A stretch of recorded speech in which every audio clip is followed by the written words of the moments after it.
So just to give a little background about how I started really going on this journey and figuring out who I was actually, through the downloads and through tarot. Um, I was watching a reading and it said, you need to do a background check on your parents. So at the time, Tyree had already passed away, but my, who I thought was my mom, Dawn Ava Fields, or Dawn Ava Rich, because she's married. She was actually, she's still alive. And so I did a background check and I kept doing, just researching, and I found out that her name was actually Audrey Sandra Fields. And also that she was not born in Oakland like she had said my entire life, but she was actually born in Fairbanks, Alaska. So I then started to look at my birth certificate, and the first thing I did was I contacted Vital Statistics of Juneau, Alaska, and they said that, if I was adopted, that no adoption paperwork had been turned in. They had me fill out a form called prior to adoption to get like a hardcore record of it, and they couldn't find anything. So they told me I had to do research, further research on that. As I was inspecting my birth certificate, I also seen that the name who had signed off on it, I did a check on her. Her name was Charlene something. I don't have it in front of me, but she, her address went back to this place called like Alaska Adoption Services or something like that. And so when I looked up Alaska Adoption Services, they said, hey, our company our organization just started, this year or whatever the case may be. So, we weren't even around in the 80s, so it would be a different company. You guys know how a lot of times corporations, they'll like change their name. Anyways, their P.O. box addresses were literally like 3 minutes from each other. So I found that to be very odd. Anyways, so doing more research on Dawn's real name, Audrey Sandra Fields, I found that she was connected to her, and actually several other of my relatives were all connected to P.O. boxes at the Fort Yukon Air Force Base in Alaska, in Yukon, Alaska, especially around the time that I was supposedly born in the 80s. And so it was kind of crazy because the more that I started researching and things like that about this, I started realizing that some of the people who were gang stalking me, which I posted all over social media and have pictures and I've submitted them, but it was military. So I started, at nighttime when I would be at these hotels, I would go out to the parking lot. And what do I see? I see Alaskan plates. I see military plates, I see things like that. And then I would use my tarot, what's going on with this person? Why is this person here? Why am I being stalked by people who look like they're from Haiti, people from Africa, military, and things like that. And it was crazy what I was getting, So then I would even test some of these people. And, their reaction. No one wanted to look at me in my face. No one would look at me in my eye. It was just like, everybody would check in after I checked in. I mean, it was insane. So anyways, I know for a fact that I was at that military base. I know for a fact that there's a lot of military who are involved, who I know personally. Her sister, Charlene Hunn, her husband is involved, Ricky, and he's stationed in North Carolina, but he was in Alaska at the time that I was out there. And it's crazy because, military is involved with hacking my computer. They're involved with a lot that has to do with what's going on. There's also military that lived in Hercules, the city where I lived at, which is where my grandmother's house was at. And he's involved, and I actually took a picture of him. I took a picture of his car. I reported it. Recently, I had went out there to try to go check my mail, and he popped up out of nowhere following me. And I pulled over and I let him get in front of me, and I got his information of his car, and then I pulled on the side of him and I just asked him, questioned him about it, and he pretended he didn't know anything. And then I pulled out my tarot. My tarot showed me otherwise.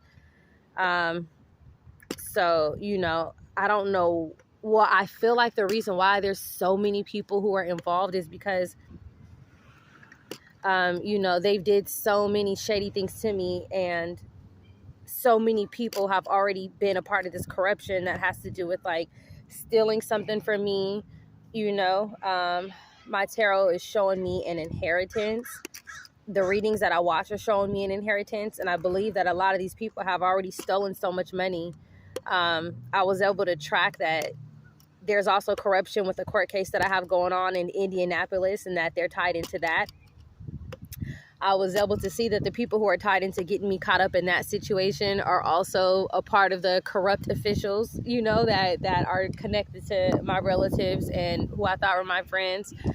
So anyways, you guys, this stuff goes really, really, really deep. But one thing I can say is that, you know, for the good tarot readers out there, things that they say to me, you know, a lot of it hits home. It either matches downloads or dreams, you know, that I've had, or it matches life situations. And that's how I know that I am, you know, I am under attack, because they'll mention like the helicopters constantly following me. You know, they'll mention the gang stalking, the things that these people do while they're gang stalking you.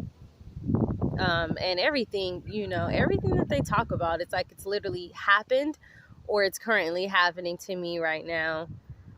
So one thing that I thought was kind of crazy was, you know, you have certain tarot readers who try to debunk the tarot readers who are telling the truth. Then you have tarot readers who are amazing, and then you can tell that they've been paid off because they start, you know, going in the opposite direction. And so one thing that I don't see on YouTube is I don't really see anybody who has, you know, who's currently going through it to this extent speaking about it. Now, I do hear tarot readers saying, you know, how it's happened to them in the past, and so they understand. But, you know, to actually hear somebody speak about it while it's happening to them and really give, like, detailed information, you know, I feel like it can help others who may be going through this at this time as well. I'm not really that type of person to hide, you know, who I am, or scared of people who use evil eye and things like that, because I believe in karma and I can see how real karma is. So I'm not really worried about people knowing my real name and things like that. Like, you guys, everybody around me know who the hell I am. Like, it just is what it is. And so for people who, you know, want to confirm that I am Bazaar Sweetheart or I am Jamila Monique McCray, clearly I haven't been doing my hair and things like that. I'm literally like going from city to city to city, and I've been doing this since let's see, since August 1st, which I needed to leave that house because it was haunted, and I'll talk about that at a later time. But what I am going to do is I'm going to show you guys my tattoos so you guys can see that I am who I say I am. And so you can look onto my Instagram, Bazaar_Sweetheart, and you will see these tattoos, just in case, because I'm pretty sure somewhere down the line there's going to be false tarot readers and tarot readers who are paid off to say, oh, this isn't real, oh, that's not real. I'm giving my name, my date of birth, people in my family who have gotten killed. You guys can research this stuff. I have multiple police reports. I have all types of documentation to prove that these people are connected. I have screenshots of every single last FBI tip that I left. I'm not on drugs, like these people said. I don't use drugs. Yes, I've partied in the past. I've did a lot of shit in my past, and I'll speak about that, you know, on another video, because I'm not perfect. I don't pretend to be perfect. But what these people are saying about me and what they've did to me is literally just unjust. And I'm realizing that a lot of things that did happen to me that even caused me to go into survival mode and do something illegal in the past, these people were behind by intentionally putting me in that, you know, that starving situation, or, you know, put me in survival mode where I felt like I had to take a chance. So anyways, all right, you guys, I will upload another video soon. I just kind of wanted to get some of this information out of there. I'm kind of sick and tired of Instagram and Facebook. It seems like there's a lot more people on YouTube who seem to be more educated with the things that I'm talking about and discussing. Instagram is really full of people who are just scared of what I have to say, because most of them are a part of it.